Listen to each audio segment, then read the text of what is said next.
Endi tekshiramiz birovlarni ishi. Birinchidan ochilib ketgan.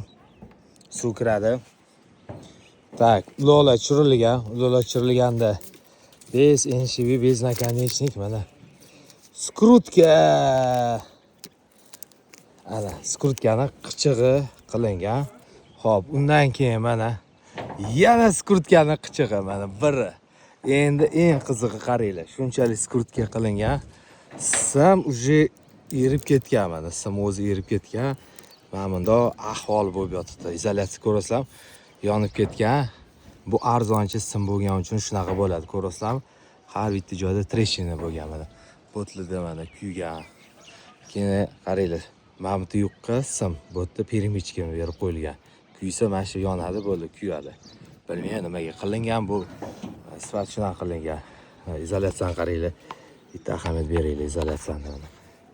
Yorilgan. Endi qaranglar. Izolyatsiya mana yorilib уже ketgan. Bu sip arzonchi sip shunaqa bo'ladi. Yaxshi sifat shunaqa bo'lmaydi mana. Ko'rdinglarmi, ketgan sim. Yorilib butunlay hammasi. Mana mana ochilib ham ketgan, ko'rasizlarmi? Ochilib ham ketgan bu yo'li. Shunaqa narsalarga do'stlar ogoh bo'linglar. Keyinchalik katta muammo keltirish mumkin. Sababi bu kabel yonganda stalbagacha yonib ketadi. Yonib erib bo'lgandan keyin to'xtaydi. Uyingizda pojar yoki shunga o'xshash og'ir oqibatlar bo'lishi mumkin. Ogoh bo'linglar, iltimos do'stlar. Bunaqa ishlarni qilmanglar. Yaxshi sifatli sim sotib olinglar, ishlatinglar, okeylar. Puldan qochmanglar.